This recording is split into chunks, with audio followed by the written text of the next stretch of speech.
on the map, and was the first guy out here in the 60s and 70s to be serious about making fine wines in this part of Sonoma County. He was originally a dancer, which is pretty amazing. He was a very skilled dancer, danced at the American Ballet Theater, on Broadway, at the Lido in Paris, and in France. He fell in love with wine. And he obviously, his quote on the page, which reads, "I knew I couldn't be an old dancer, but I could be an old winemaker." So that's what he did. He came to Sonoma County originally in about 1959 and started making wine in Tiburon, and eventually bought Chalk Hill property, or Alexander Valley properties. So he was a real risk taker and a real pioneer and one of the great innovators. And so we take our inspiration at the winery from his example that he set. In 1989, the winery was purchased by the Klein family. Tom Klein and his family, who are fourth generation going into fifth generation farmers out of Stockton, California. They bought the winery in 1989, as I said. It's a famous, the winery where we're sitting, where Justin and I are sitting, the tasting room, was opened in 1971. They built the winery in 1970. There wasn't much up here in those days in terms of wineries, very few. So again, it was a big deal to be here. Tom, they're farmers. They come from a background of sustainability, taking care of the earth. We're very much sustainable winery. We're focused on all of that and the way we handle all of our everything around here, the water, the land, the farming, all that stuff's very conscious about how we farm. So it's a nice place to work in that case. It's a beautiful place. And innovation, if we go to the next screen, I talked about staying with the innovative thoughts that Rodney Strong had and who he was. Justin here has been responsible for an awful lot of this stuff, and I'm sure we'll talk about some of it. But we were certainly pioneers in what's becoming a very popular technology of square tank fermentation. We have a winery with 50 square stainless steel tanks that Justin helped design. 57 if you count the baby ones. 51 with the big one. 51 big ones and 6 baby ones. Baby ones are adorable, by the way. If you ever come to the winery, we'll go to the square tank room. It's fun. So that's one of the things we've innovated in. Also, Justin's always into the newest equipment that makes wines better. So we have the latest in optical sorting technology, rotary barrel fermenters, which is pretty cool to see. And Justin here also designed one of those fermentation eggs, but it's half oak and half stainless steel. It's a pretty cool thing to see. I haven't tasted the wine out of it. How'd it come out? Pretty good. Pretty good Chardonnay, right? Pretty good Chardonnay. Yeah, you could bring some, you know. All right, I'll get to one. It's a secret. You You gotta know a guy. You gotta know one guy. You gotta know one guy. And then, of course, we recently, we developed over the course of 20 years, really one of the last, if not the last, great vineyard site in Sonoma County, which is we call Cooley Ranch, which is above Lake Sonoma in a spectacular region, completely undeveloped. We put in 200 acres up there. And I'm sure the site, when we talk about Rowen at the last one, we'll talk about that site a little bit, but that innovation is what we lean on, just as Rodney did. So we continue that tradition. And of course, our first wine is from Davis Bynum, the Rosé. Davis was another pioneer in the Russian River, in the sense he had the first tasting room in the Russian River. He made the first single vineyard Pinot Noir in the Russian River. So we acquired the Davis Bynum brand in 2007.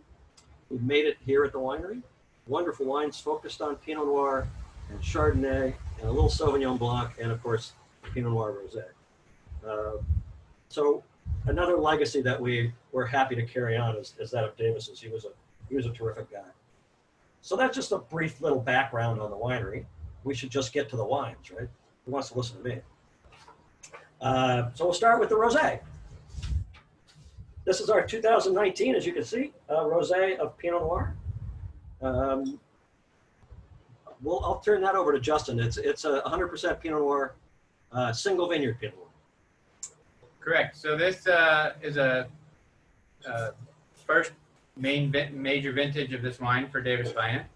It is a single vineyard wine coming from the Janes Ranch, which is the backbone property that it's sort of an interesting property. It was originally developed back in 1968 and by both, in a way, Rodney Strong and Davis Bynum. They each bought 2 parcels right next door to each other. And then subsequently, Tom Klein purchased a 3rd parcel right next door to those back in the 80s. And then when we decided to unify and relaunch Davis Bynum as a single vineyard-focused brand for Pinot Noir and Burgundian varietals, we unified those 3 pieces into one vineyard called the Janes Ranch, which we named after Tom Klein's mother, Jane. So this vineyard is in the middle of the Russian River Valley, right smack dab in what is now called the Santa Rosa Plain. And this piece of ground used to be underwater, used to be part of the Laguna de Santa Rosa. And so the soils reflect that. They're very shallow clay-based soils, and right below the topsoil, maybe 18 to 36 inches down, depending on where you are in the ranch, those soils, you encounter a hard pan. It's called a permaclay, and it's pretty much concrete. You can't even really break through that with a ripping shank. It's so hard. So it really naturally inhibits the growth of the vines, allows us to grow with beautiful density and complexity of flavor due to the naturally low yields, naturally controlled vigor of the vines. Because even though these soils hold a lot of water, they're so shallow in depth that we get small rooting zones and rooting areas, and that leads to these really balanced, beautiful vines. So this single vineyard site where we get this Pinot Noir from does a great job with that philosophy. This is very small production. 300 cases? It's just a little bit above that. A little over 300 cases, so it's not a lot of it, not intended to be a lot of it. It's just trying to make a really interesting, gorgeous rosé. I love the flavor of it. It has first off great acidity. Got a little bit of an tingle on your tongue from a little CO2, which I love. Makes it pop. It just pops in your mouth when you put it in your mouth. Got kind of a lot of, like, to me, watermelon. Strawberry watermelon. Yeah. And really lovely rosé. And rosé's not as easy to make as people think. Well, because everybody makes it, but a lot of people make lousy rosé. Right. So there's really a couple ways to make rosé. There's the standard method, which most people do, which is called a saignée-based rosé. And that means that they're taking a byproduct of another fermentation. They're doing a drain off or a bleed off. Saignée is French for bleed. To concentrate the flavors in that original tank. And so instead of throwing that byproduct of juice away, because it's very valuable, you can make rosé out of it.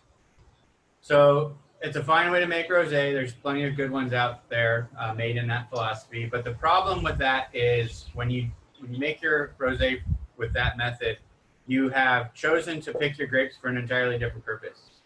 And so you're automatically compromising on some of the quality benefits that people really like from rosé because of that. Your acidity will be lower, your fruit flavors will be more heavy, more like dark cherry or red cherry, and not the same fresh floral light flavors that you get with the watermelon and strawberry and floral characters like you have.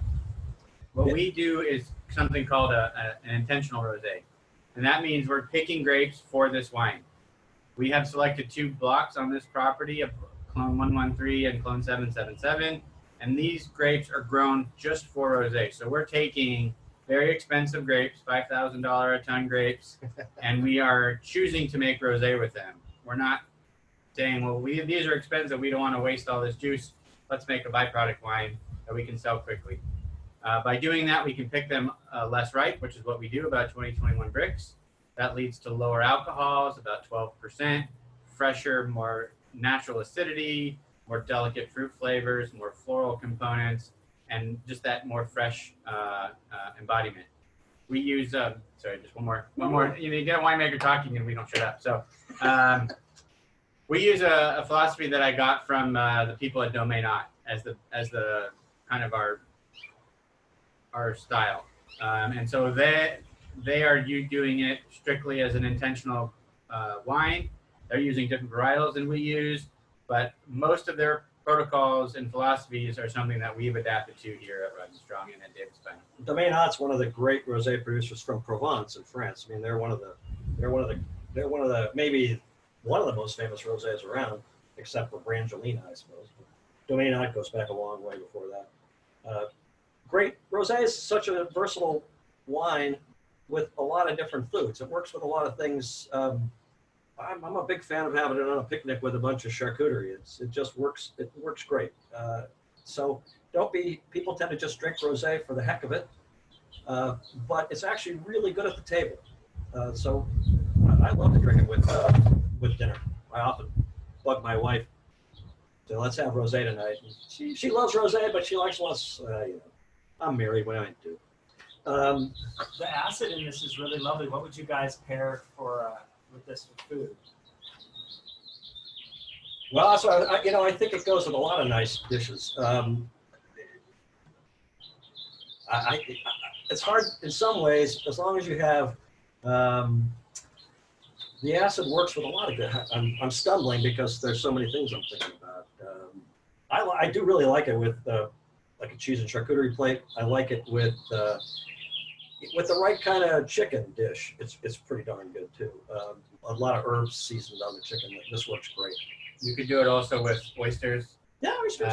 You could do it with any kind of salad that might be something that people are trying to eat a little healthier when you're stuck in your house all the time. Watermelon salad. Yeah. Yeah, there you go. Just use a vinegar or acid-based dressing versus one of the heavier dressings, and it'll pair perfectly. Yeah, it's beautiful wine. I like that rosé, and I'm picky about rosé. Let's go on. You want to try the Upshot? Let's go on to Upshot. Yeah, Upshot. If anybody has rosé questions, feel free to jump in. Wave your hands or anything you like. Upshot, well, Upshot is our white blend that Justin came up with. I always wanted to know, I was thinking about this today because I don't think I've ever asked you that. When you sit down to decide to do this blend, this is the second vintage, right? Where did you start? Start in the vineyard. Every wine we make, doesn't matter what we do, I've always started in the vineyard. And so this wine, as well as the Upshot Red, and even the Rowen, which we'll get to last, all of these wines came to me while walking vineyards. And the vineyards speak to me in a way where I think they will work well together. So this wine started because I was up in Mendocino County walking very, very old, in fact, the oldest Gewürztraminer vineyard in the United States at the Hush Vineyard. And I was walking with the winemaker, and I had this concept in mind to try to create what's in front of you. And that was the aha moment of walking that vineyard while tasting the Hush Gewürz in the vineyard with the winemaker. And then parlayed into the largest component in this wine, which is the Grenache Blanc, which comes from a very cool site in Paso called Windmill Farms. And I was down there with a friend of mine. Her name's Audra. She's kind of knows everything about the ins and outs of Paso. And she brought me to the site, and I was immediately taken aback by the 20 beautiful windmills that scattered through this property. And it's one giant kind of big rectangle of the property, kind of going up this slight incline with all these windmills, and it's awesome. And then she told me the little tidbit that, oh, by the way, this was owned by Alex Trebek. And I said, done, I'll take it. Not the vineyard, but some of the fruit. And so between the old Gewürz and the awesome Grenache Blanc, and there's some, again, another really cool old small vineyard that typically gets decimated by pigs in Monterey that has cool Viognier on it. We contract to buy 25 tons of Viognier every year, and the most I've received is 8, because the pigs typically get all my fruit. That's why they call them pigs. Yeah. So bottom line is I got started by looking at all of these amazing sites and thinking about how they would blend together, thinking about it from a vineyard perspective, and everything that I do from a winemaking perspective starts in the vineyard. I say that it's a 90% grapes, 10% winemaker, and so a good winemaker can find those exceptional sites, and so that's what we've done with Upshot. You feel like Don Quixote walking through that vineyard, all of them? No, probably not. No. I walk through vineyards and they tell me to get the hell out. I don't know what they're saying to you. They I'm say, wearing my "Get out of here." winemaker uniform, which is typically a vest and a plaid shirt. Oh. And I don't have like the sombrero and so I feel like a little different. I like the idea. And that, that Alex Trebek owns the vineyard is pretty cool. Right. And then just for the Who fun do of we own the it, vineyard? to mess with you all, I decided to put red wine or red grape into the white wine. So when you read this label, which is a very cool label, it's a whole map of a timeline of the whole process we went through.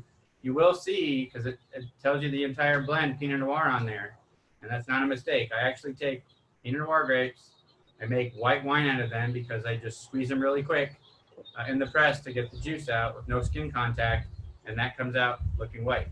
And so it really adds freshness and complexity to the wine. Yeah, when I taste it, I don't know how many of you are tasting it, but I get a lot of almost key lime, and then kind of peach, maybe a little apricot, and you get that little bit of Gewurz flavor in there, a little lychee. But it's a pretty interesting wine to taste. There's a lot going on in it. Maybe it's hard to nail it, which is what a complex wine does. Right. If a wine only smells like one thing, that's not really a complex wine. It can be delicious, but you wouldn't throw complexity in. I like this wine. I drank this the other night. Been opened, by the way, I drank a bottle, been open. It was on its third day. Been open for, third day was open. It was in my refrigerator, and my wife had made, again, it was a chicken dish, actually. And I said, she had this Thai chili lime covering on the chicken. I said, I think the Upshot would work. And it was sensational. It was really good. And it had been open for a couple of days. It hadn't lost much. It was really. So now I'm really mad at you because I've been chomping at the bit all day long to talk about my food pairing for this wine. Oh, sorry. And now he stole it. Is it really? Yeah, my daughter. So I have 3 kids, and my 9-year-old is really into cooking these days. So we have her getting this monthly box called Radish. I'm not sure if you've seen it, but if you haven't, it's fun. Get it for yourself or your grandkids or your kids. And the dish that she cooked out of that box yesterday was like a Thai chicken lettuce wrap. Oh, what's that? Yeah, with some carrots and some bell pepper and chopped nuts, and it was like a 9-year-old cooked this food, but I paired it with Upshot White, and it was like the perfect pairing. Yeah, so apparently there's your. It seems to work with that Thai influence. Yeah, that little spice in it really worked. Quite well. I mean, it was. My wife was skeptical, and what are you gonna do? If it doesn't work, you open something else. You can't cook another dinner, so just open a different bottle. Right. So that's the upshot of all of these white grapes. So the name Upshot means the positive outcome of a series of events. And so this is the upshot of my passion for blending, and at least blending white grapes, and a little bit of red grapes. And we'll get to the red Upshot, which is similar in a little bit. Yep. Anybody got anything for us? Okay.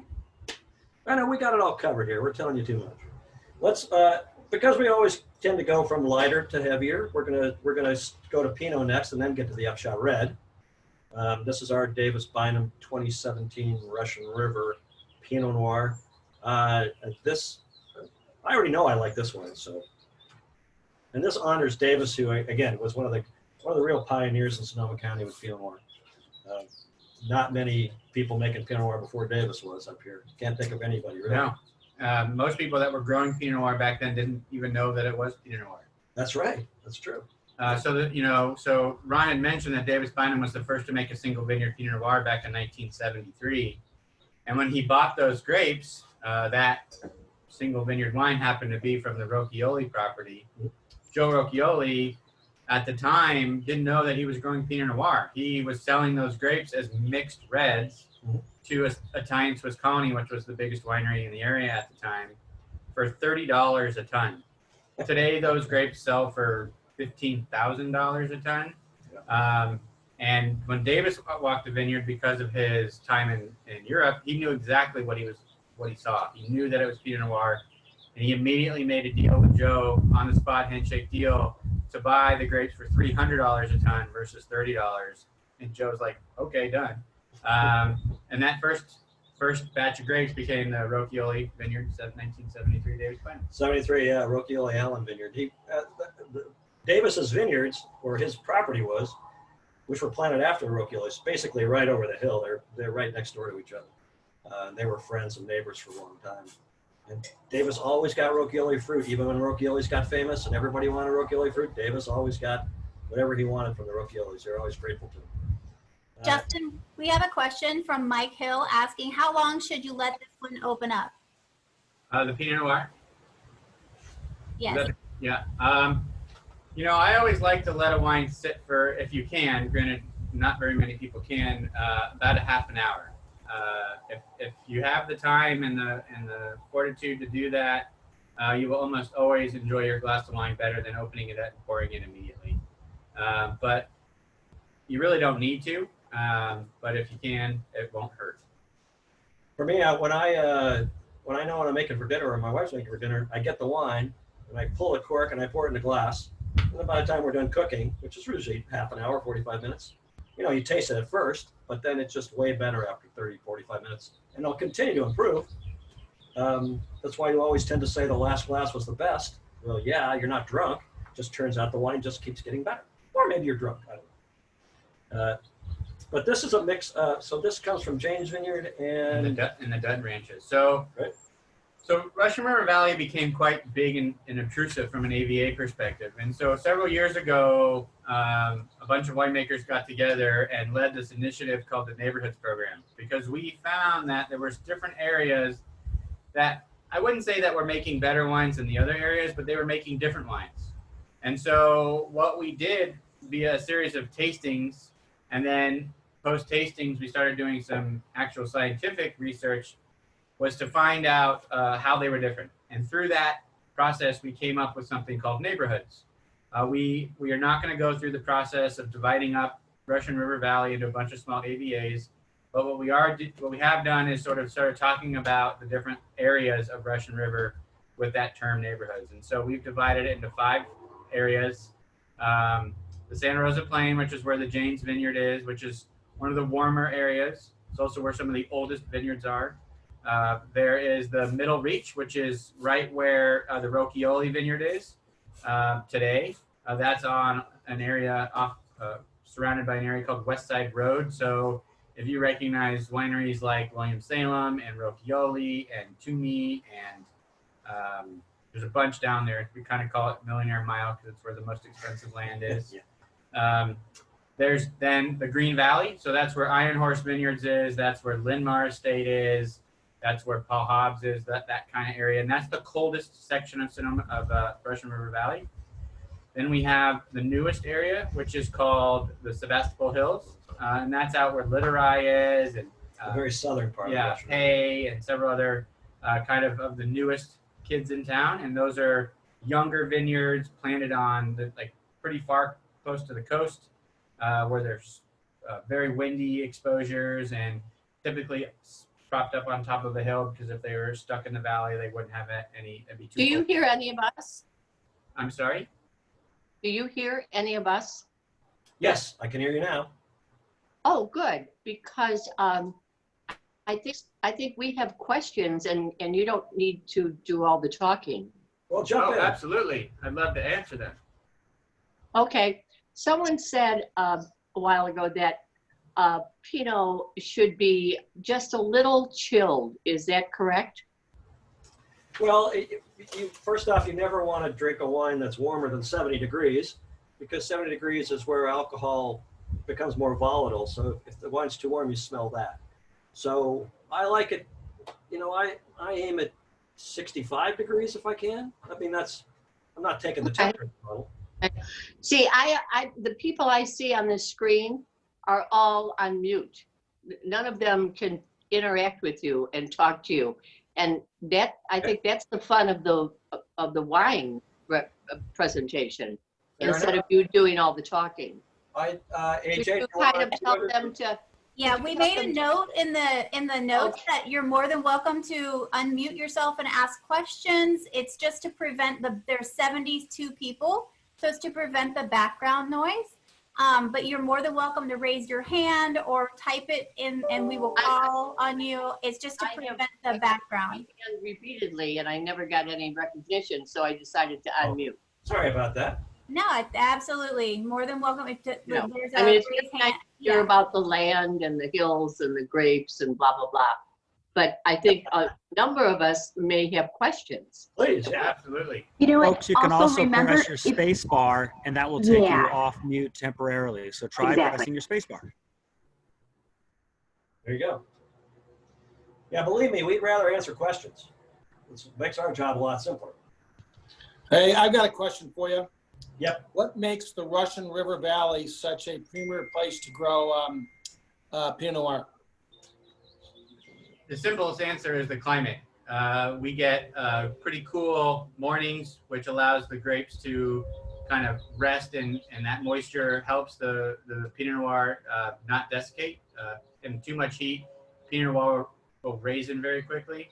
And then the other thing is the soils are mostly made of something called Goldridge, and that is a sandstone soil that's very well drained and pairs really well with growing Pinot Noir. So when you pair the soils with the climate and the exposure to the fog, it makes it an exceptional place to grow Pinot Noir and Chardonnay. The fog comes in every evening in the growing season. So Pinot Noir is an early ripening red. So if you grow it where you would grow Cabernet out in Alexander Valley, which often doesn't get any overcast, it would ripen too quickly and desiccate. So that blanket of fog pretty much every morning is the big deal. That's, as you said, climate. But it is about when the grapes ripen. If you put Cabernet down where Pinot Noir grows, the Cabernet is just never going to get ripe because you pick it last, the days get short, it's covered in fog, won't happen. You put Pinot Noir where it's really sunny out in Alexander Valley, there might be an acre or two of Pinot Noir in Alexander Valley. Maybe not any, because it gets ripe way too fast and you just can't make good wine, and the soils are way different. But that's a good question. Let's taste the wine a little bit. Yeah. So this is coming from two different neighborhoods. The Santa Rosa Plain, the James Vineyard is about 50%, and the Green Valley, which is the coldest area, which is where most of the Dutton ranches are, is the balance of the wine. And it's all aged in French oak for about 12 to 14 months to give it the kind of hints of vanilla and help soften it and integrate the wine. Hi, we have a question, actually two. How is climate change and the forest fires affecting your growth? Well, the fires weren't any problem because of when they occurred. And most people had picked most of their fruit before the fires happened. So once you have the fruit in the winery and you're not covered in a lot of smoke, you're not going to have any kind of smoke taint. So fire is no fun. All of us got evacuated and didn't have any fun with it. But in terms of the wine quality, very little effect in general. Climate change, well, we're trying to work on that now. I mean, we haven't seen any real effect yet. If you look at our vineyards over, say, a 10 or 12-year period, we haven't seen consistent warming. We haven't seen a consistent cooling. We've had, cool vintages and warm vintages, wet vintages and dry vintages, just like we've seen in any 10 or 15-year period before that. So we can't pinpoint any current and immediate effect due to climate change on what we do. What we have found is that areas that we didn't think were suited to growing grapes before, namely the stuff way out on the coast, which we always thought was too cold, now we think that they actually can grow pretty world-class wines. And that's more of a shift in philosophy than effective climate change. We've realized that highly acidic, low-yielding vineyards are okay. And we don't need to have super deep soils that yield a ton of grapes, which was the old mindset of the last generation of grape growers and winemakers. And now we feel that a small vineyard yielding 2 tons per acre, producing fruit that might be a little bit more acidic than past was acceptable, actually is where we want to be. Justin, we have a question in regards to with blends. At what point do you blend the wines?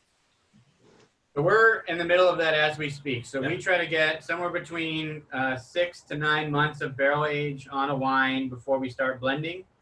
Part of that has to do with all wine goes through a secondary fermentation called malolactic fermentation. Uses a bacteria to do that versus yeast. And so that can take a while because the bacteria are much more sensitive than yeast are. And so depending on the alcohol level of the wine or the acidity of the wine or the temperature outside, that process can take a long time. So by about 6 to 9 months, that's complete. We have the wine finished, if you will. It's SO2'd, it's safe in barrel. And then we can start pulling all the components and assembling our blend. At that point, we do that. We pump them all out. We make our blend. And then we do a second round of aging as a one cohesive blend until it's ready for bottling. Yeah, it's a good question. People tend to think, you go to a blending seminar and they've got these finished wines and you blend them, but that's not how they make blends. That's a fun thing to do, but doing it right after it's done with malolactic is what Justin does, and it's not as easy to do, which is why not every wine is great. It's having tried it a few times, they're pretty young, rough around the edges wines. Yeah, there's two kind of different types of winemaking. There's the winemakers that want to make everything some sort of a blend, and then there's winemakers that want to make wines that are pure.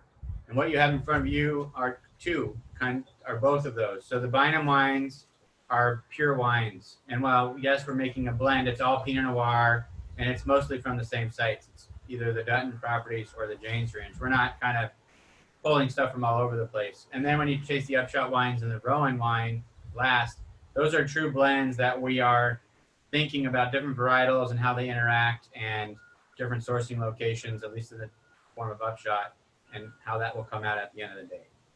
And Justin, what was the inspiration for adding Riesling? So that's a great question related to the Upshot Red, which is the next wine that we'll get to.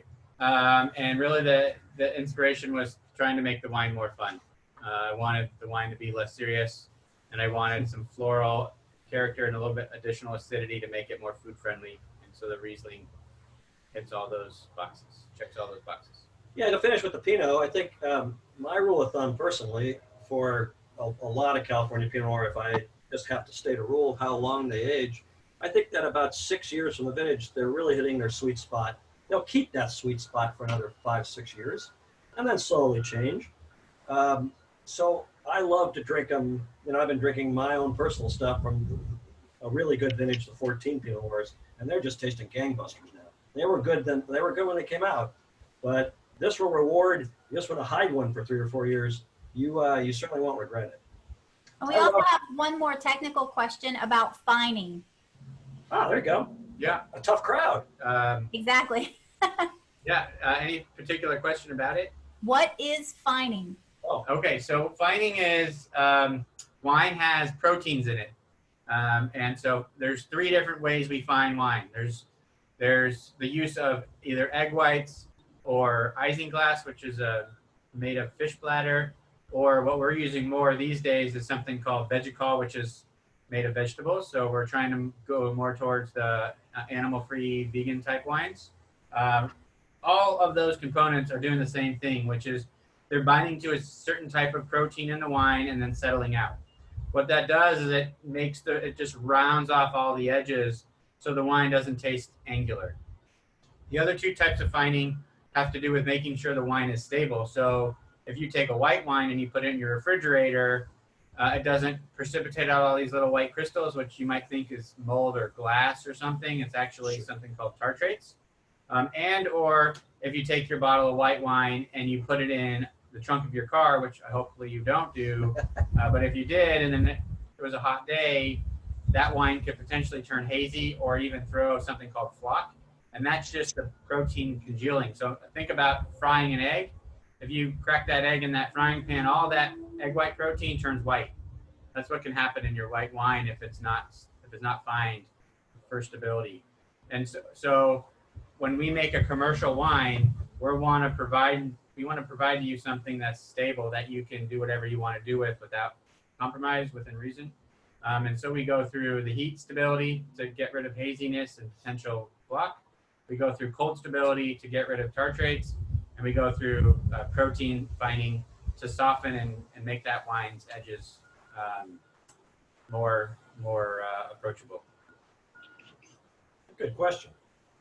And the different people you often see on wines, unfined, unfiltered, filtering is and filtering's purpose. I'll let you take that. I know, but I'll let you do it. So finding and filtering are very different things. Right. So filtering is just putting the wine through a filter. So if there's anything in it, so wine is a living, breathing thing. We make it with yeast and we make it with bacteria, and things float in the air and potentially can fall into it, which can change the wine once it's in the bottle.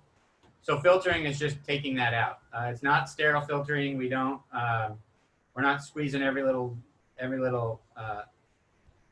possible compound out, but we're doing just a rough filtration that's just tight enough really to pull out yeast. That's kind of what we care about most.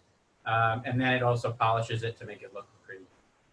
Yeah, looking pretty counts. So gorgeous stuff. Pinot Noir, a very versatile wine. Obviously, you have salmon. Pinot Noir for me. If I'm having salmon, I'm probably drinking Pinot Noir. Right. And that Pinot Noir happens to be unfiltered. It is unfiltered. Yeah. So all the Bynum wines are unfiltered. Yeah. You can see the difference between the Upshot wines, which are filtered, versus the Bynum, which is unfiltered. If it's unfiltered, you know for sure there's no residual sugar. Because if there were, then you would have problems in the bottle. Correct. Because then there's always a little yeast in there, and it might eat that sugar, and now you got a bubbly wine when you open it. So they say unfiltered, there's zero residual sugar. And with a lot of food, that's important. You don't want a lot of sugar on. A wine with a lot of residual sugar, it's like putting a teaspoon of sugar on your steak or something. It just doesn't taste good. Let's go to the Upshot Red.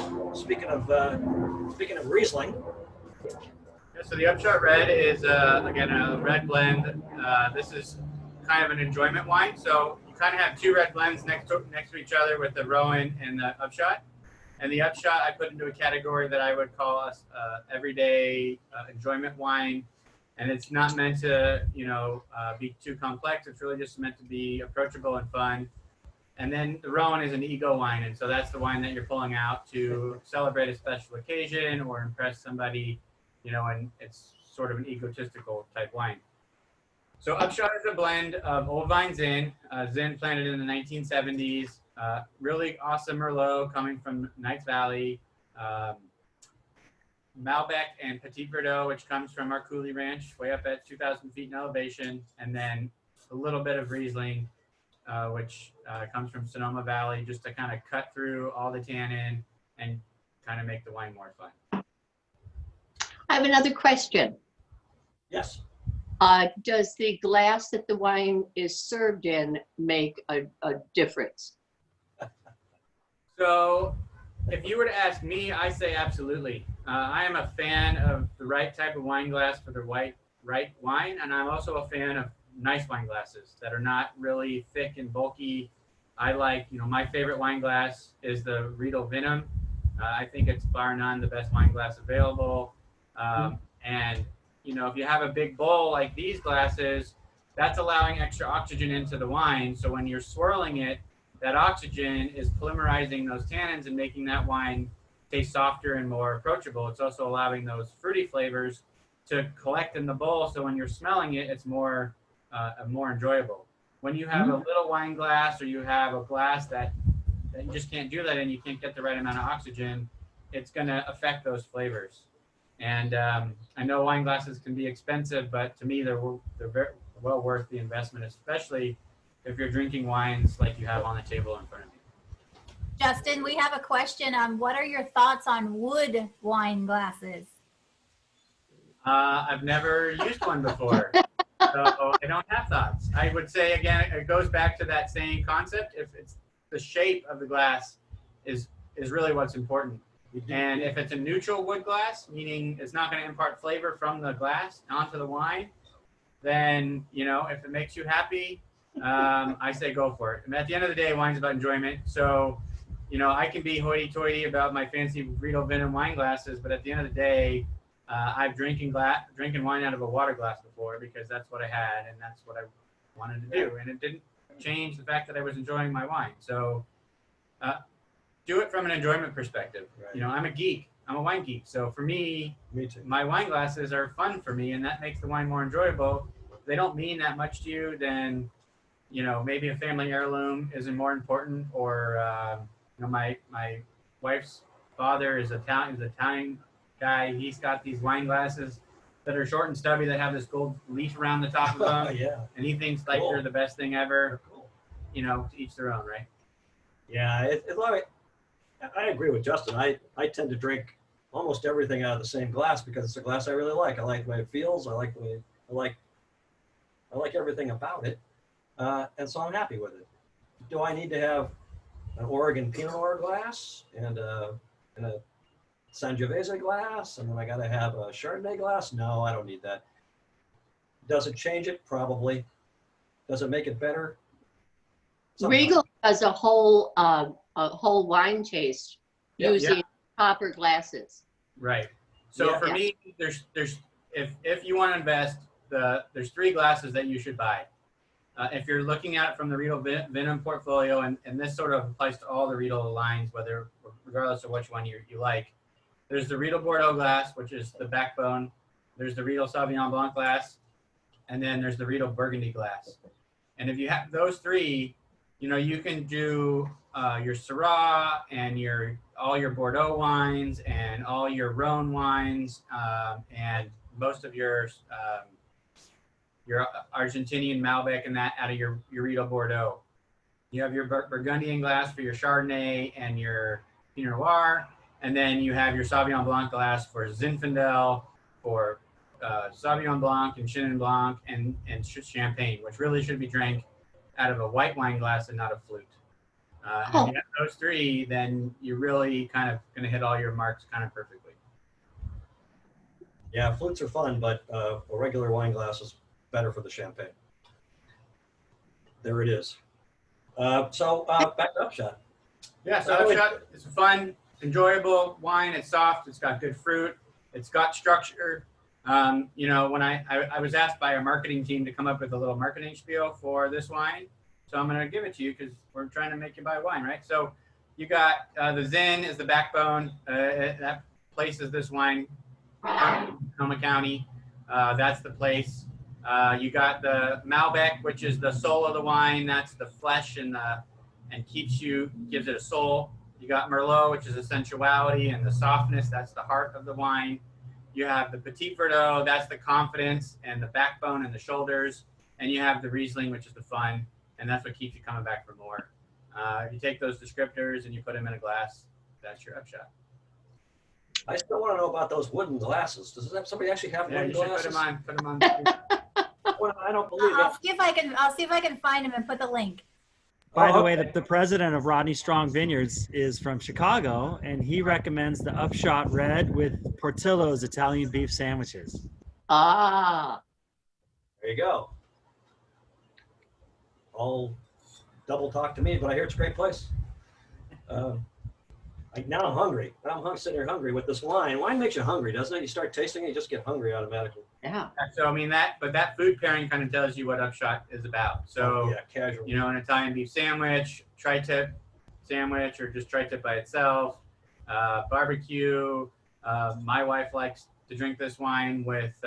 She's a very healthy person, so she kind of has one diet, which is broccoli and grilled chicken, sort of it, and that's what she drinks with her broccoli and grilled chicken. Makes you happy. So it kind of will check all the boxes again, and that's why that Riesling, while it's a minor component, is important because it brings that acidity in, which helps it pair well with a lot of different foods. And it's the owner's wife's favorite wine, so he's got a job basically because of this.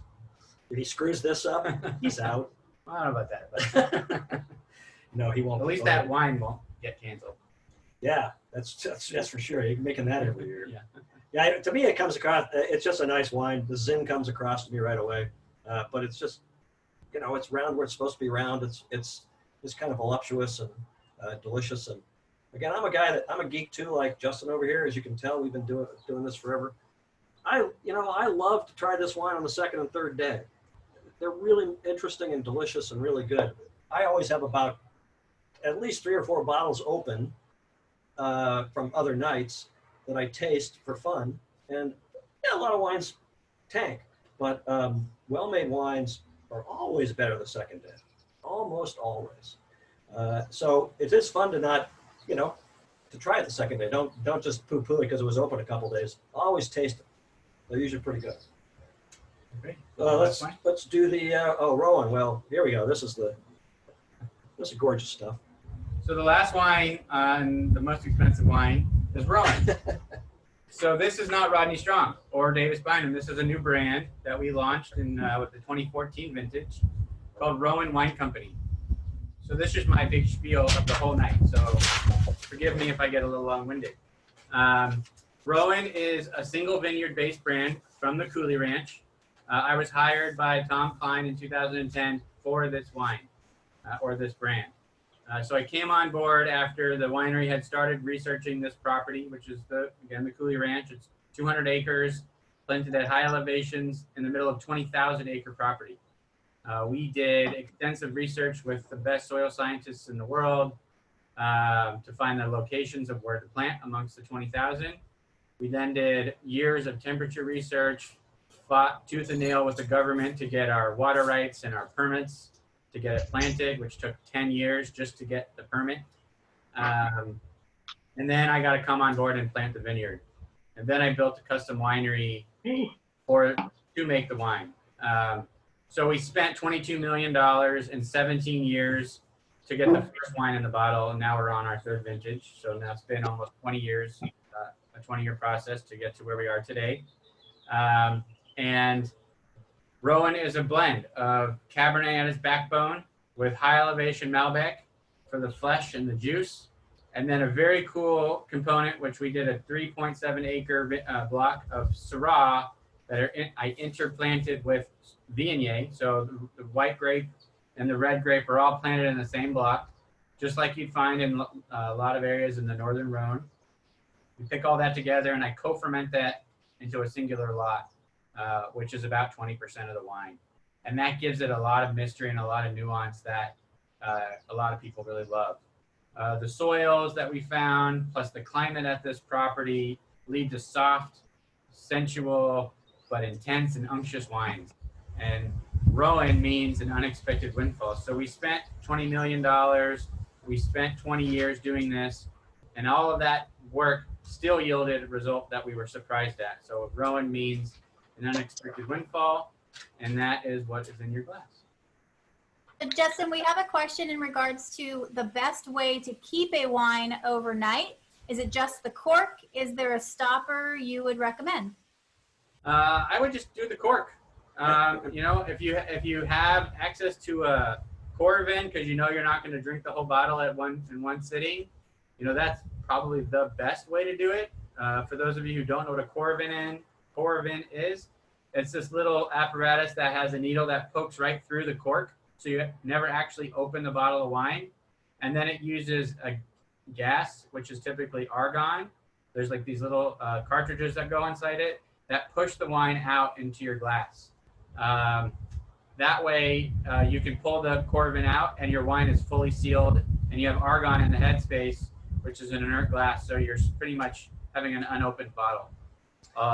And so while I think that might be a little overkill to do at home, that's probably the best way. Otherwise, just the cork works for me. And always, you know, store your reds in the refrigerator overnight helps too. It helps slow the oxidation. So even red wines, if you got half a bottle left, put it in the fridge. It'll keep it a little bit better, and then just take it out an hour before you're going to drink it or get the temperature you want. But slowing, obviously, wine has two enemies: oxygen and temperature. You can easily control the temperature. The oxygen is, I very rarely use anything like a pump to take the air out or a spray. I kind of like to see the evolution of the wine. I don't like to tamper with it. I like to see what it's going to do on its own, because that tells you a little bit about its ageability, tells you about how well made it is. Because if you paid $50 for a bottle of wine and it falls apart the second day, you were robbed. You don't want that wine in your cellar. I have a question. Can you hear me? Yes. Concerning that, on altitude, I fly ultra long haul jets from Atlanta to South Africa. Yeah. And the company I fly for, who I won't mention, says the wine has a there's a problem with the wine at that altitude. And the other part of the question is, we're on the 45th floor, downtown Chicago. Does that affect the wine taste at all? So well, it probably makes it taste better because you have a really good view. But the altitude does impact it because it shifts the pressure, the ATMs, which is exuding on the wine. And the best way to describe that, the best analogy I can think of is bottle shock, right? So if you, when you put the cork in the wine, when you're making it or bottling it, you're forcing a shift in pressure inside that bottle. And what's happening is you're messing with the matrix. So wine's made of water and alcohol and acid and phenolics, and there's 50,000 or more compounds that has been traced to what is in your glass of wine. Some are very, very small, some are much larger. Obviously, the water is the biggest. And when you force that pressure, you push all those things apart in a pretty major way. And it takes a while for that to come back together. So when you fly on a jet and you're flying up at altitude, that cabin is pressurized and you're artificially changing the makeup of that wine temporarily. It's the same reason that if you go to a really fine wine tasting, you're never going to find somebody that's going to open a bottle of wine that was just shipped to that tasting a day before. You're always going to have that. If it's a good tasting, not all tastings are good, they're going to ship that wine potentially months before that tasting happens, because that shipping process takes a while to recover from, for that wine to show like that winemaker or marketing person wants it to. That's a good tip. I mean, in these days when we're getting a lot of wine shipped to us because we can't go out and buy it at the store, when I get a wine shipped to me, I don't even open the shipping case for probably 10 days anyway. Because if I open it, I'm going to probably drink one of the wines. If I leave it sealed, I just let it sit somewhere and reassemble itself. It's a jumble from all the banging around and changes in temperatures. So it always, unless you're desperate, and you got to have something to drink, go ahead and open it. But it will taste better if you let it sit for at least 10 days. Correct. It's one of the reasons that as a winery, we try to ship our wines to the state that they will be sold in for you to buy in the store up to 60 days before they're actually going to hit the shelf. And that's so that we have plenty of time for that wine to recover from the shipping process before you have the chance to buy it and potentially open it even before you get home. Justin, we do have a question in regards to the screw cap. Now I'm thinking Caitlin and Brad are probably saying that they want the screw cap just to put the screw cap back on, but then I did have somebody also indicate don't use the Coravin on the screw top. No, don't do that. So you can't use the Coravin on a screw top. Screw cap wines still are impacted by the same things that I said with the cork finish bottle, but not to the same degree, because we actually don't pull a vacuum when we screw cap a wine. We only are pulling the vacuum when we're cork finishing the wine. So it's a little bit of a different bottling process. So the discombobulation factor is greatly reduced. When you have a screw cap wine, though, you're not having the same exchange of gases from the inside to the outside. So the SO2 in the bottle will be more prevalent initially. So again, it's still a good idea if you have a screw cap to open it up and pour it and wait a half hour before you drink your wine. Again, not a requirement by any means at all, but it will allow that wine to breathe and open up. When you're finished with it, just screw the cap back on and you're totally set. And if you can, put it in the refrigerator. Don't use a Coravin on a screw cap. You just have a hole in the top of your bottle. Yeah, not a good idea. And you'll probably break your Coravin. You're done with the Coravin. That costs like $300, so you don't want to screw around with the screw cap. This wine's tasting great. I'd love to hear some opinions on the wines, if anybody cares. I think this is really rich. I'll go ahead and unmute everyone. So if they want to add in anything, if you have any, you can remute yourself if you don't want to. That way it just give everybody a chance to join. Chopped up. Allergic reaction. Toppers. Watching.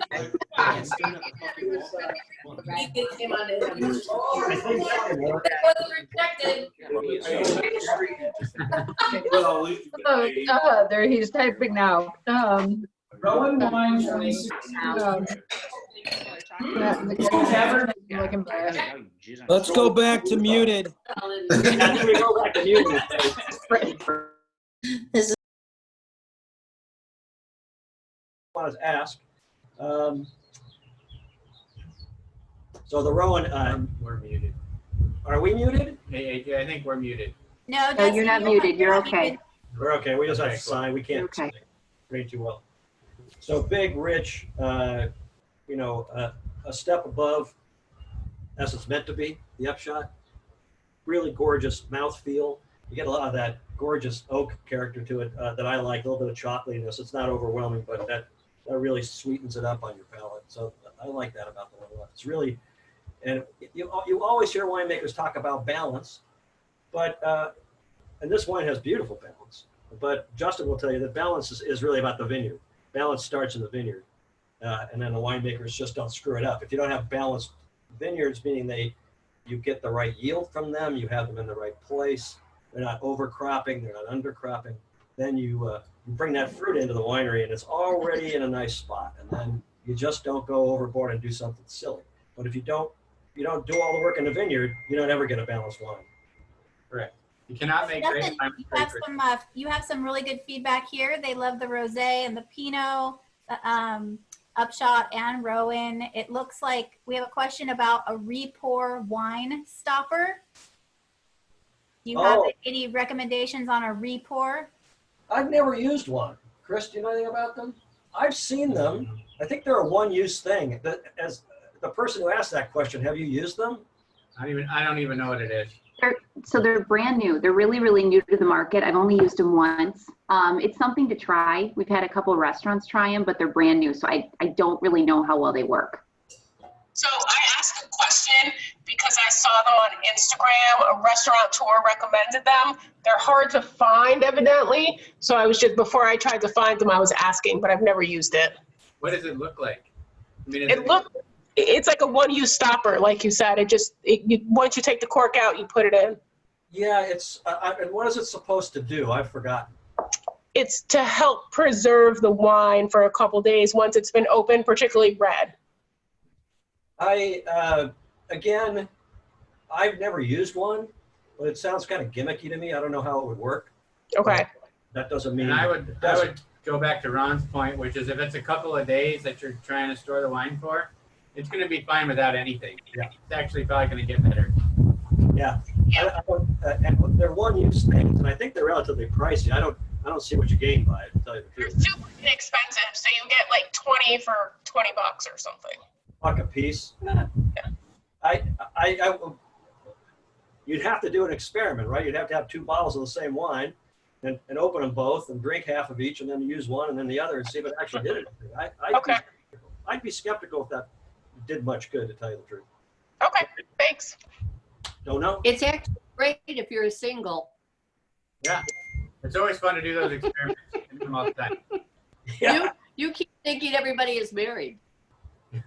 No, I don't. My wife keeps hoping not, but she's starting to be. I actually, there's a comment on here from Lionel that his sense of smell is a lot stronger than his sense of taste, and he actually gets some maple syrup in the Upshot Red, and he loves the wonderful complexity of Rowen. So Nice. I like that maple syrup. I might steal that. Thank you, Lionel. That's actually a good call. Yeah. Very good. Hey, Justin, will you talk about why Rowen the production is so small? Talk about the areas that we can source from.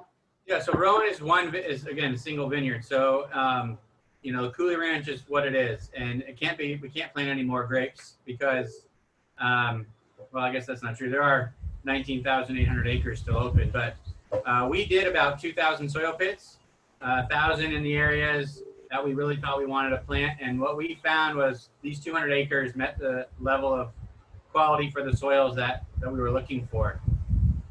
The biggest limitation for Rowen itself is that Syrah Viognier component, which is 3.7 acres. And we're currently using all of that in the wine to achieve approximately that 20% of the total volume. And so unless we were to plant more Syrah Viognier, we can't really grow it, or we would have to change the style. I played with it being 10% of the wine or even 12 or 16%. And when I reduce it beyond where it is now, I start to lose that characteristic that I love so much in the wine, and I'm not willing to do that to sell a couple extra cases. I do have a couple of areas of vineyard that's planted that I could graft if we chose to do that, but that's not a high priority right now. That's currently growing Cabernet that we're utilizing in reserve Cabernet, and so it's got a good home, and that's really what limits this particular bottling.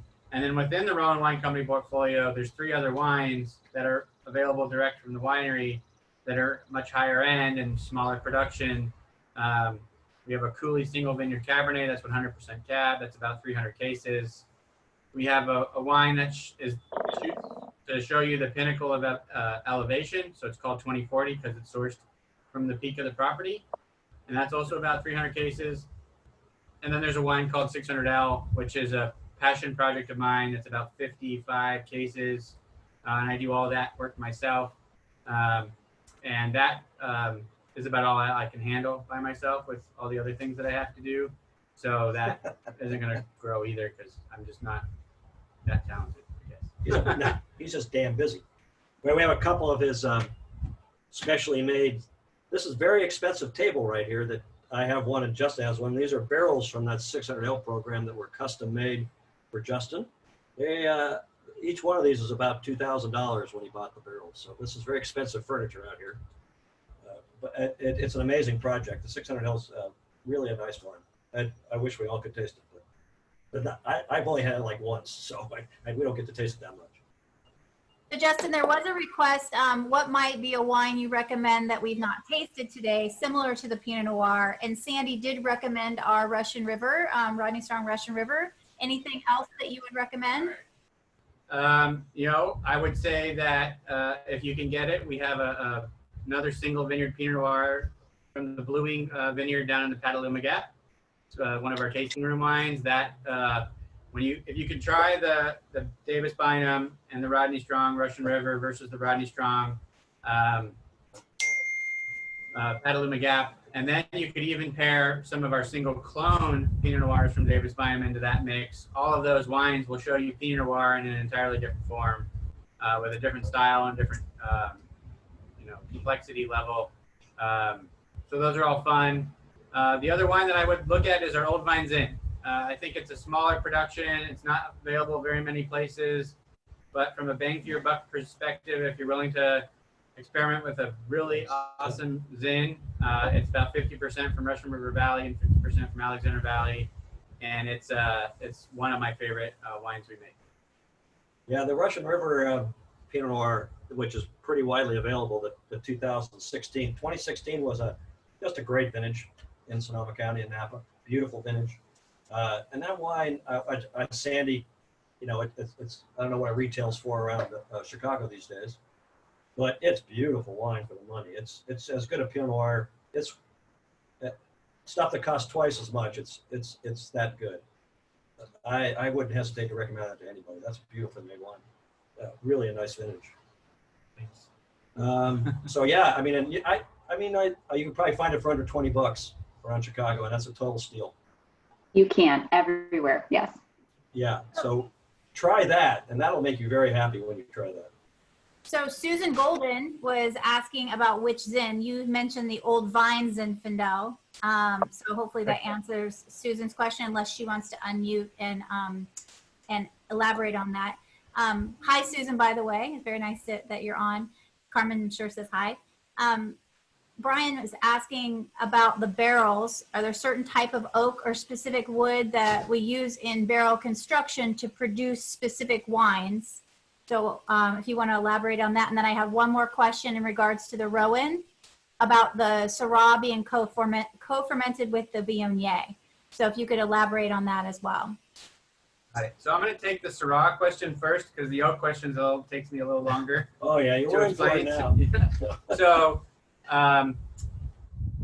So what we're doing with the Syrah Viognier co-ferment is we're taking a red grape varietal that has some deficiencies to it. Syrah as a variety has very thin skin, similar to Pinot Noir, and so therefore there is not a lot of color and not a lot of tannin in the wine if it's pure Syrah. So that sometimes leads to wines that can be a little gray and when you look at them and can fade very quickly.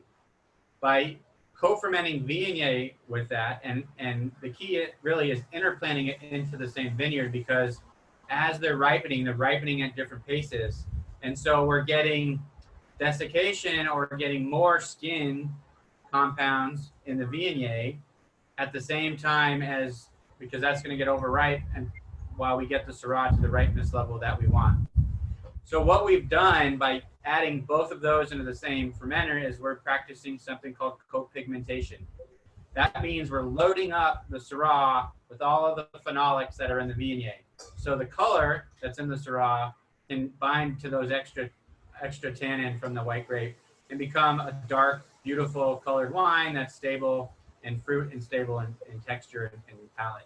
The byproduct of that is the white grape yields some really cool, interesting floral, jasmine blossom qualities, as well as some interesting fruit components like grapefruity qualities. And when you pair that in with the blend of Rowen, it adds this really cool nuance to the overall wine. And that's one of the reasons that I've tried to use less of it, but I lost that cool nuance in the process. So hopefully that answered your question. The reason we do it is co-pigmentation in order to get a stable, more beautiful, and more complete wine. The question about oak is, we use oak mainly from French oak. I do buy, well, not really anymore, but I used to buy some American oak as well. But American oak and French oak are different species of wood. American oak is a oak tree, it's white oak, it's called Quercus alba. And French oak, which is you see in a lot of furniture and veneer, but also a lot of barrels, is called Quercus petrea. And so the different types of oak trees grow differently and therefore impart flavor entirely different. So what I want is barrels that really impart a lot of vanilla and mocha qualities, a little bit of spicy components, as well as have a lot of oak tannin in the barrel, in the wood itself, because that oak tannin will eventually fine, and again, going back to that fining, that oak tannin will bind to the tannin in the grape and fall out, softening up the finished wine. American oak has much less tannin, and it has a lot of what's called whiskey lactone compounds, so you get more sweet oak qualities, as well as potentially some coconutty notes or maybe some dill notes, in addition to that sweetness if they haven't seasoned the wood and toasted it properly, which is one of the downsides to American oak. So I like to use mainly French oak. I do source my French oak from 7 different forests throughout France. And I was supposed to go in June, but I usually go to France and actually buy the wood in futures contracts as logs, not as finished barrels. We're one of the only wineries that does that. And so we pre-buy our wood 3 years before it's actually made into barrels for us, at least most of our barrels that way. Then we use different seasoning techniques. Location, I have seasoning yards throughout France as well as a seasoning yard in Italy. And then we have 96 different toast profiles that we're utilizing, which is time and temperature on fire that correspond to all of the different types of wines that we make, from low impact barrels to very heavily toasted smoky barrels, which we might use in Syrah, like for Rowen, and everything in between. And we're always doing research and development, trial and error experiments with our coopers to push that envelope a little bit further in order to keep dialing in the oak qualities for each wine individually. Using the right oak is a big deal. As a guy who's tasted a lot of wines, but more than it's frequently that I would taste a wine that had wonderful fruit, but completely the wrong oak. And they're just so disjointed and even can be a little unpleasant because they just don't ever come together. It's like the wood is fighting the fruit. It's such just, he's a barrel guy. I've learned more about barrels from him in 2 years than I ever knew before. It's pretty amazing. Quick question on technical, while we're talking technical. Yeah. The wives' tale is old world wines do not add sulfites, but new world wines do. So that's not true That's at not all. true at all. I'll tell you a story. I was in Burgundy, tasting at one of the top 5 wineries in Burgundy. The current winemakers, the son of one of the original wine. It's a family-owned business, and the son, who I know pretty well through our field, couldn't be there when we were tasting. So I was talking to his dad. And he tells me a story about one of the wines that we were having, which was so I was there in 2015, and so this was a 2002 Chardonnay that tasted brand new. I mean, it was gorgeous. This was a $1,000 bottle of Chardonnay. And I said, how do you do this? Do you guys add just a lot of SO2 to make sure that this stays fresh? He says, well, we add 3 handfuls. I said, well, what do you mean you add 3 handfuls? He says, well, I add a handful on the grapes. I add a handful when it's finished fermenting, and then I add a handful before it's bottled. And I said, well, whose handful is it? He says, well, whoever's working that day. I said, well, what if your hand's different size than the other guy's hands? He says, 3 handfuls is 3 handfuls. So really what that means is they add what they always have done. Right. Most of the fermentations in France, at least the better wineries in France, both Burgundy, Bordeaux, and the Rowen and the Loire, are all native. They're native primary fermentation, they're native secondary fermentation, malolactic. And so what that does is they have strains of bacteria. And so this is what we've learned because of that exact question. This is research that's come out of UC Davis, is that the compounds that people were afraid of, that they thought were sulfur, that were causing the headaches and causing the sneezing and causing shortness of breath and getting you flush, is something in wine called an amine, or a biogenic amine. And what happens is that is a form of histamine, and your body's having a reaction to that, which is giving you all of those side effects and all of those reactions. For some reason, most of the strains of bacteria, and this is due to eons of them getting these slants and then spreading them in their natural flora through their wineries, are amine-free bacteria. And so what has happened is most of the bacteria manufacturers, which are based in France or Germany, have found that out and are now making their bacteria, which didn't used to be the case, amine-free. So you will not have those same reactions when you drink our wines. All of our wines are amine-free, and you won't have those same reactions if you drink other wines that are amine-free, unless you get drunk and you get a headache from that.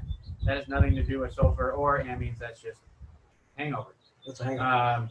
But I can assure you that they are adding sulfur, and they're using something far more dangerous than we use, which is sulfuric acid, to do that, which is illegal in the United States. We are not allowed to use that. We're using something called potassium metabisulfate, which is just a powder that we dilute in water and add it that way. And most of the time, by the time you drink a wine that's aged any more than 2 to 3 years, that sulfur has already been consumed anyway, because it's an antioxidant. Yeah. So it won't even be in your wine regardless. It probably started because in the United States, we had to start labeling wines that they contain sulfites. So if you're traveling and you're in Italy, you look at the bottle, it doesn't say anywhere in Italian or any other language that it contains sulfites. The minute they ship it over here, they have to put that label on.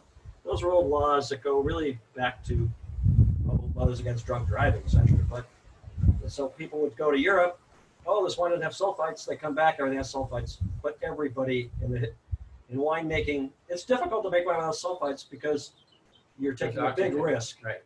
Because oxygen is not your friend. And you get huge bottle variation. Somebody uses no sulfites, unless they're a really good winemaker, you can open 3 of the same bottles and they can be wildly different because they don't have sulfites to keep all that from happening. So there is that movement. There's the orange wine movement, it's called, people are using no sulfites in wine, but the byproduct of that is their wines are turning orange or brown, very unstable, prematurely, because there's no antioxidant to protect the wine. Anybody else got questions? Yeah, I got a question. Yep. So you're talking about how the Syrah grape has a thin skin. And I'm assuming that this is a variety from France, because how do you explain Australia? Their Syrahs are always such a deep, dark red, and they have a very hot climate down there. How would that grape survive down there with the thin skin? Yeah, so they're growing something, they're growing it in a little bit of a different way. And then they're also adding tannin to the wine. So you can buy tannin as a powder additive. There's a lot of different manufacturers. You can buy it and call it Opti Red. You can, there's a bunch of different versions. And so most of Mega Purple? Is that Mega Purple? No, Mega Purple is like sugar, like a concentrate. Tannin is they're either pulling it from oak, they're pulling it from nuts, or they're pulling it from grapes that they've done some process to. I don't know the exact way they isolate them, but they're available, and so they're doing a similar technique that we're doing with this philosophy, which is provided by the Viognier, but it's sort of a natural approach. And they're just adding, I know the most popular one with the friends that I have down there is one called VR Supra. And so they're adding that on into the fermenter so they can get that binding effect in the same type of fashion. Which creates the dark color. Right, so there's plenty of color compound in Syrah. That's something called anthocyanin. The problem is with color is it needs to bind to something. And that something is called a polymeric pigment, if you really want to get technical. So it's called a small pigment, and then anthocyanin binds to that and makes a bigger, more stable molecule, which is called a large polymeric pigment. And without that tannin or small polymeric pigment there in massive amounts, the anthocyanin doesn't have anything to grab to form that stable compound. So whether you're loading it up with tannin or small polymeric pigment from Syrah or from Viognier, or you're adding it through a different source, you're still getting the same result. Thank you. So Justin and Ron, first, we had several people say thank you for all that you're sharing. And then I have a request that they can see where you're located. So I know last time you picked up the laptop and turned it around to the vineyard. They'd also like to see the table, the 600L barrels, if you. Oh, yeah, it's tilted a little. Yeah. Yeah, I can. Yeah. So we're standing in front at the winery right now. Sorry. The tasting room or Yep, the terrace. So this is our terrace. You can come out and enjoy. And then right in front of us is one of our Chalk Hill vineyards that makes our Chalk Hill Chardonnay. That's called the River East property. You can see my pretty truck. Sorry, I didn't know I was going to be doing this. And so that's what we were looking at the whole time we were talking to you guys, is this beautiful no clouds in the sky day, a little bit breezy. It's about 75 degrees as we speak. And then as far as the barrels go, just like that. You can sort of see them.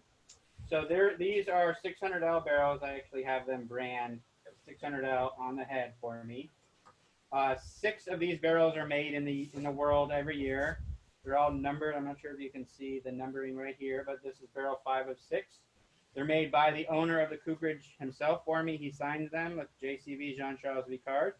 This way? Yeah, they see the barrel better. There's the barrel. There's the barrel.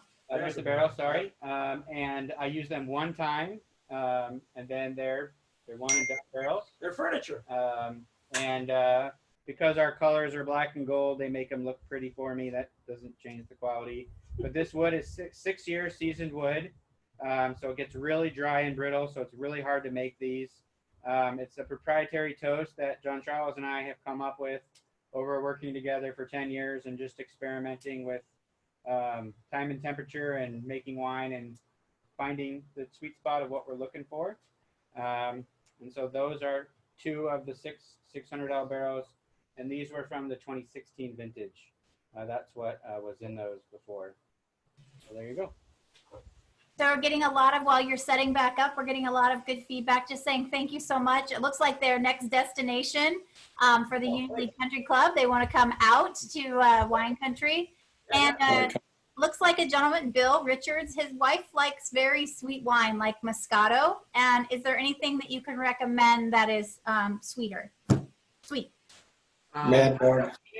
The closest that we would have, which is sweet by taste, not sweet by actual sugar, would be the Upshot, because the Gewürz and the Viognier add some character. Outside of Rodney Strong, there is a wine from Italy called Moscato d'Asti. It's my favorite producer is one called Siccaro. Not expensive. I think it's $12, 10, 12 bucks. I know it's available nationwide. My wife's a big fan of that. Moscato d'Asti is beautiful stuff, and that'll she'll love it. So Moscato d'Asti. Yeah. So Asti is the place where it's grown, and Moscato is the great variety. They're low alcohol. They're plenty of sugar. A little bit bubbly. Little fizzy. They're fun. Yeah, they're really good, and she'd love it. Other than that, I don't have a. I mean, actually, that's not true. You could try some of the Trimbach Riesling and Gewürz wines from Alsace. Those are 7-8% sugar, so they're a little sweeter, but they're pretty acidic, so they're pretty balanced. And Pierre does a great job making wine. I think the Gewürz might appeal to her more than the Riesling. That would be the other one I could think of is some Alsatian wines. Yeah, you have demi-sec, Vouvrays, things like that. But we don't really make sweet wines. We have a port that we sell at the tasting room, but other than that, we don't do any sweet wines like that. So the one last question that we have is thoughts on how well a screw top versus a cork reseals a bottle. Reseals or seals? Reseals is what the question is, but I'm sure we can go with either. So I would say that a screw top is as good as your storage practices, similar to a cork. So if you have a screw top bottle and it's in great shape, but you somehow damage this top part, then you've now broken the seal, because that's what is cranked down to make that seal. So once that is broken, you're going to allow a lot of oxygen in, and you're going to compromise the wine. If you reseal it and you close it down tight, from that perspective, you're pretty sealed, but you've just allowed a lot of oxygen into your bottle, which is still there. When you work with a cork, especially depending on what type of cork you work with, we use something called a Diem cork. Put that up close. This is a patented technology owned by the Diamant family that guarantees no cork taint in their corks. And so we've switched to these because we want to make sure that our customers are getting wines that are not going to be compromised from us. And we want to do everything we can to do that. You'll see this type of cork used in more and more wines because they're awesome. When you buy corks like these, they're made in a process where they grind up the natural cork, and then they bathe it in this bath of liquid carbon dioxide to suck out all of the bad components. They then take that pieces of cork and they reform it with two compounds. One is a beeswax-based binding agent, and the other is something called a microsphere, which is kind of like a balloon. And when they heat it up to bind it all together, those balloons inflate, the spheres inflate, and create the elasticity on the cork. So this here happens to be what's called a DM10, which is guaranteed to hold its seal for at least 10 years. You can buy DMs, with less spheres that are rated at 5 years and more spheres all the way up to 30 years. So if you buy one of our very expensive wines, like our single vineyard Cabernets or the other Rowen wines, those are DM30s. And so those seals are going to be epic. They're going to be really good. But they're going to be really hard to put back in the bottle because they're so tight. So I would say that if you get it back in the bottle, you're going to probably use the non-stained side. And you force that in, that seal is going to be really, really good. And you're not going to have almost any oxygen exposure at all, especially if you can force it in a little bit. Did I answer the question maybe a little bit? It looks like. Well, thank you, everybody. Thanks for joining us. Come see us anytime you're out here. Hopefully, it'll be soon. We're totally out here in the tasting room. Thank you. It was a great time. Our pleasure. Thank you. Thanks very much. Thank you. everybody. Enjoy Be the safe. wines. Thanks, everybody. Be safe. Thank you. Thanks. Thank you.